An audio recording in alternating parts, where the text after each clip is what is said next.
What's going on, guys, and welcome to another video. Today we're going to be talking about Pascal Siakam potentially being traded, and the team that's interested is the Golden State Warriors. According to John Hollinger, they're interested in flipping the 7th overall pick in this year's draft and James Wiseman to try and acquire a player to win now.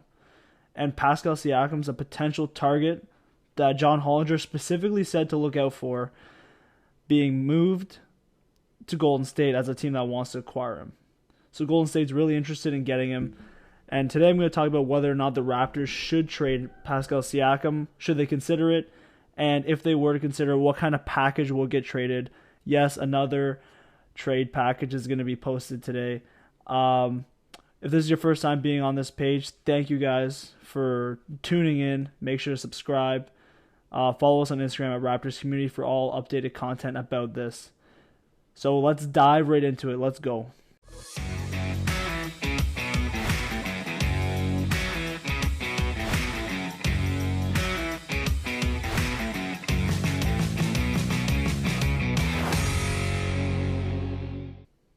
Here's the trade, and I'm just going to put it up right here, right now, that I think would work. So the trade is the Warriors getting Pascal Siakam and Chris Boucher for salary reasons. And in return, the Raptors would get Andrew Wiggins to match that salary, James Wiseman, and the 7th overall pick. So the first impression of this from the Warriors' perspective, so we'll start there, is that you obviously want to salvage Steph Curry's prime. He's not getting any younger. He's in his 30s. He's one of the best players in the NBA still, and we saw that all regular season. Obviously, he was the scoring leader in the NBA. He had an amazing MVP caliber season, but the team just couldn't live up to snuff given that Klay Thompson was injured, and this team just was depleted by injuries and didn't have a lot of veteran presence. They didn't have an inside scorer all season, and with Klay Thompson coming back next year, they could look to make some moves. And they are, in fact, looking to flip some of these young pieces to get an all-star caliber player back. And a player like Siakam would be a good fit as an inside scorer. He's already proven that he can be a second or third option on an NBA championship team, the 2019 Raptors. He was their third option, second option offensively. Obviously, Lowry ran more pick and roll. Really facilitated a lot more. But as a scorer, Siakam was the second most in points per game. I'm not arguing that he was better than Lowry, but he did play a significant role. And I'm sure the Warriors were watching when they were going head-to-head in the finals that this guy is a serious talent. He can score, and he's proven this year he can still do that. The one thing, though, that is a concern is that his shot has been iffy. And last year we saw that really play into effect. For the Raptors, we saw it affect his confidence. I believe he shot under 30% from 3, according to Basketball Reference. And the reason why this fit is kind of challenging is because I think that the fit next to Draymond Green would be an issue.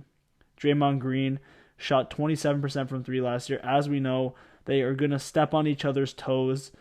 I guess Draymond would potentially play small ball 5, and you'd have to stretch Siakam out into the corner and really rely on his shooting from out there in order to make this offense work. You've obviously got two of the best shooters in the NBA in Klay Thompson and Steph Curry, so maybe that won't end up being an issue, but I think having two shooters under 30%, according to last year's stats, is going to be bad.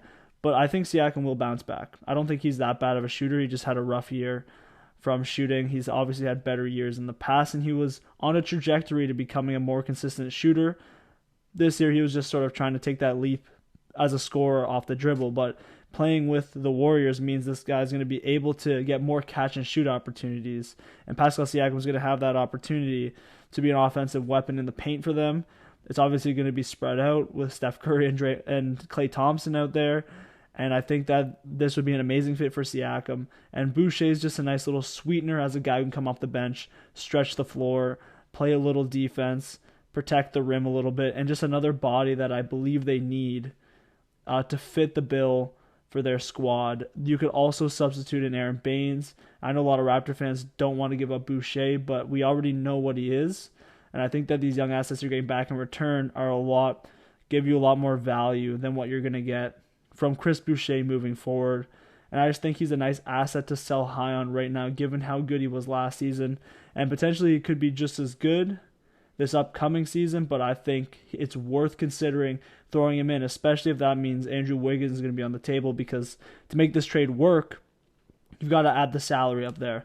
So from the Warriors' perspective, I think this trade makes a lot of sense. Obviously, in targeting Siakam, getting another guy would be great for them. So I think this makes the trade a little more fair from that perspective. And for the Raptors, you might be thinking, why would the Raptors do this trade? Right? Like, they're not going to be increasing their chances to win next season. And I always talk about winning is a priority, and yes, it is. But you also have to consider when your opportunity is best presented, right? Like, so let's look at this team right now, this Raptors roster. Are they going to beat the Bucks next season? Are they going to beat the Nets next season? Maybe if they get injured, the Raptors have a shot, but those two teams fully healthy are running the Eastern Conference next year. In addition to Miami potentially, targeting a guy like Kawhi Leonard, making a trade for a guy like Kyle Lowry. Ben Simmons maybe getting traded and they flip him for another player. Maybe Bradley Beal, someone who can play next to Joel Embiid. Those teams are so good. I don't know if the Raptors could beat 2 or 3 of those teams. And with the Rising Hawks and these other teams on the table, maybe it's better for the Raptors to develop young. I still think you make the playoffs, and I still think you're competitive, but you're raising your future ceiling, right? And you're building towards the future. Like I said, this should be a priority. And trading Siakam obviously lowers your current ceiling as a team right away, but in the future, you could end up building a dynasty when you consider the young assets that the Raptors have been accumulating. You've got Gary Trent Jr., you've got OG Anunoby.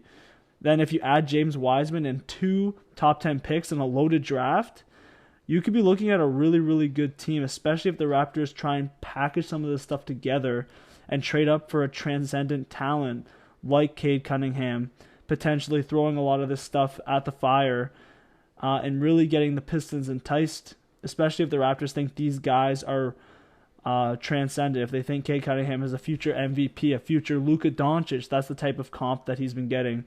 I don't know. I haven't watched enough to say how good he's going to be. I just think he's going to be good from what I've heard. But I think that when you consider that core, in addition to a guy like Van Vliet still being there, and these future draft stock, and then Wiggins and Wiseman as well being there, that could be a really fun team to watch with a lot of young moving parts and a really deep team, well coached.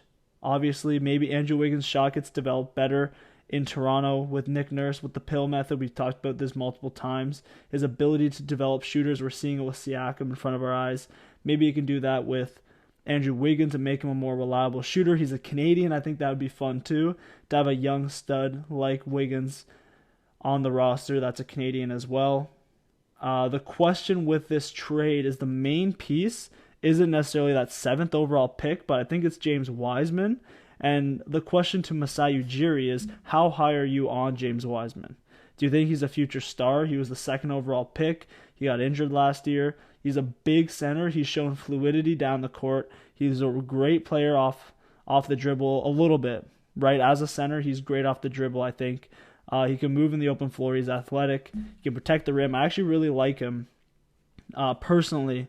So the question to Masai, like I said, is if you're really high on him, then you would do this deal in a heartbeat. If you weren't sure of him, maybe you would try and get something else in return that you're more certain about, right? Maybe you get a different type of young asset in return. But I think that the Warriors will overpay for the opportunity to get a guy like that. And the Raptors could then take all these assets and really put together a young roster that's building towards the future with Van Vliet as a cornerstone guard and some of these other young guys that they could develop and attach as well. The one thing is the Wiggins risk is that he's signed through 2023 on a contract that's the same size as Pascal Siakam, so you don't really build much flexibility in terms of cap space from this trade. In fact, you're taking on what's considered a quote-unquote bad contract in Andrew Wiggins, which is why I think that the Raptors would maybe be enticed to do this if there is some hope and opportunity that Wiggins can become a better player than he is now, but that I don't know about. Let me know in the comments what you guys think about this trade. Would you do it? How would you adjust this trade package? Make sure it works on the trade machine. Otherwise, I'm not going to look at your trades. I want to know what you guys think the Raptors should do. Should they trade Pascal Siakam? Should they not? Let me know in the comments. Thank you for listening once again. Make sure to subscribe. Maybe watch a different video of ours. And I'll catch you on the next one. Peace out, guys.